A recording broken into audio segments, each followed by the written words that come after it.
오늘을 사랑하는 묵상 시간입니다. 오늘 본문 말씀 사사기 14장 5절부터 7절까지의 말씀입니다. 삼손이 그의 부모와 함께 딥나에 내려가 딥나의 포도원에 이른즉 젊은 사자가 그를 보고 소리 지르는지라. 여호와의 영이 삼손에게 강하게 임하니 그가 손에 아무것도 없이 그 사자를 염소 새끼를 찢는 것 같이 찢었으나 그는 자기가 행한 일을 부모에게 알리지 아니하였더라.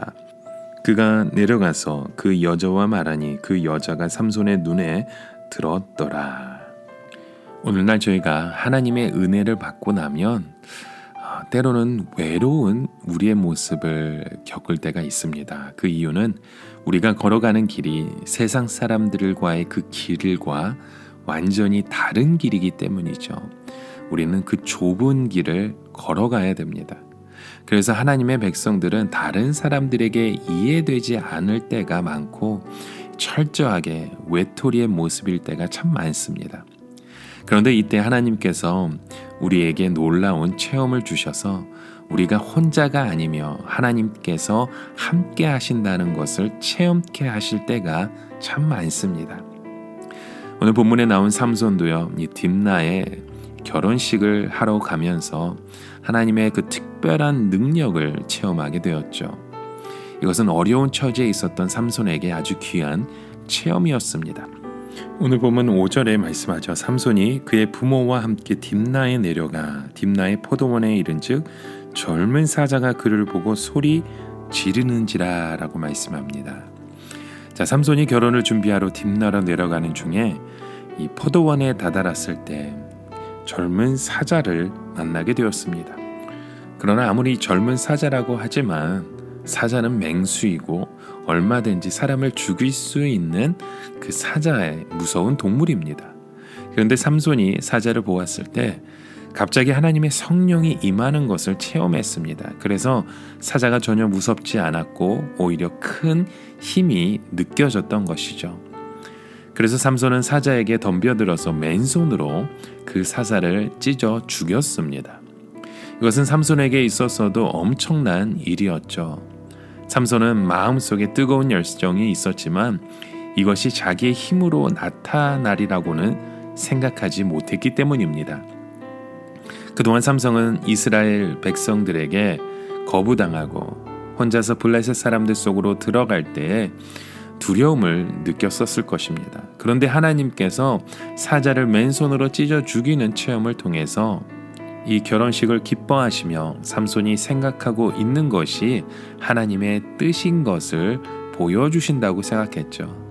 그래서 삼손은 이 체험을 통해서 하나님이 함께 하시는 것을 믿고 기쁜 마음으로 결혼을 진행할 수 있었습니다. 자, 우리가 하나님의 일을 하려고 할 때 때로는 이런 체험들이 필요할 때가 참 많습니다. 왜냐하면 우리가 무엇인가 하나님의 일을 하려고 할 때 사람들의 도움 없이 오히려 비난을 받아가면서 일을 해야 할 때가 참 많기 때문이죠. 특히 우리가 마음속에 뜨거운 열정이 생긴 후로는 철저하게 외톨일 때가 참 많습니다. 심지어 부모나 형제들조차도 이해하지 못할 때가 많죠. 예수님의 어머니와 형제들도 예수님이 미쳤다고 생각했습니다. 그런데 심지어는 우리 자신도 내가 이렇게 굳이 욕을 먹어가면서 시간을 손해봐 가면서 하나님의 일을 할 필요가 있을까 하는 생각이 들 때가 있습니다. 이때 하나님께서는 나만 알 수 있는 체험을 통해서 내가 하고 있는 일이 하나님의 뜻이며 하나님께서 함께 하시는 일인 것을 깨닫게 하시는 것입니다. 이것은 삼손도 마찬가지였죠. 삼손도 이스라엘 백성들에게 거부당하고 혼자서 블레셋을 치러 사자굴에 들어가는데 두려운 마음이 없을 수가 없었습니다. 그런데 딥나 포도원에서 이 젊은 사자를 죽이는 체험을 통해서 하나님이 그와 함께 하신다는 확신을 갖게 되었던 것입니다.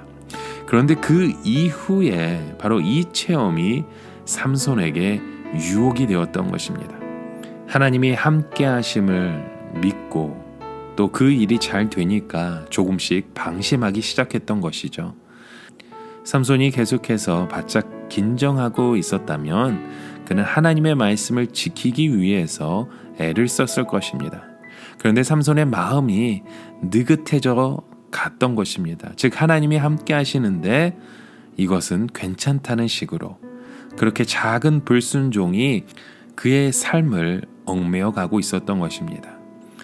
여러분, 하나님의 백성들이 넘어지는 것은요, 큰 죄가 아닙니다. 작은 죄들이 쌓이고 쌓여서 결국 우리의 삶을 무너지게 하는 것이죠. 그래서 하나님의 백성들이 긴장을 푼다는 것은 참 위험한 일입니다. 하나님의 백성들이 죄를 짓지 않을 수 있는 것은 언제나 우리가 하나님의 말씀 앞에 긴장을 하고 그 말씀을 의지하고 그 말씀의 뜻대로 살기 애쓰기 때문입니다. 그러나 우리가 우리의 삶 가운데 이 긴장을 풀게 되면요, 우리의 죄의 유혹 가운데 하나님의 말씀을 보지 못할 때가 참 많습니다. 하나님께서 우리를 축복하지 않으면 우리는 너무 자신감이 없고 겁이 나서 일을 제대로 하지 못하는 우리의 모습입니다. 그러나 하나님께서 축복하시고 능력을 주시면 이제 우리는 너무나 자신감이 넘쳐서 자꾸 내 멋대로 내 마음대로 행동을 할 때가 많다는 거죠. 그래서 우리는 하나님의 일을 하는 것이 어려울 때가 참 많습니다. 능력이 너무 부족해서도 안 되고 너무 자신감이 넘쳐서도 안 되는 거죠. 여러분, 오늘 우리의 삶 가운데 우리가 무엇을 위해 하나님 앞에 나아가고 있습니까? 하나님의 뜻을 바라보며 어떠한 방식으로 어떠한 삶으로 우리가 주님 앞에 순종하고 있는지 다시금 우리의 마음을 돌아보며 이곳에서 주의 말씀으로 늘 긴장을 품고 우리가 하나님의 뜻을 사모하실 수 있는 저와 여러분의 삶이 되시길 주님의 이름으로 간절히 축원합니다.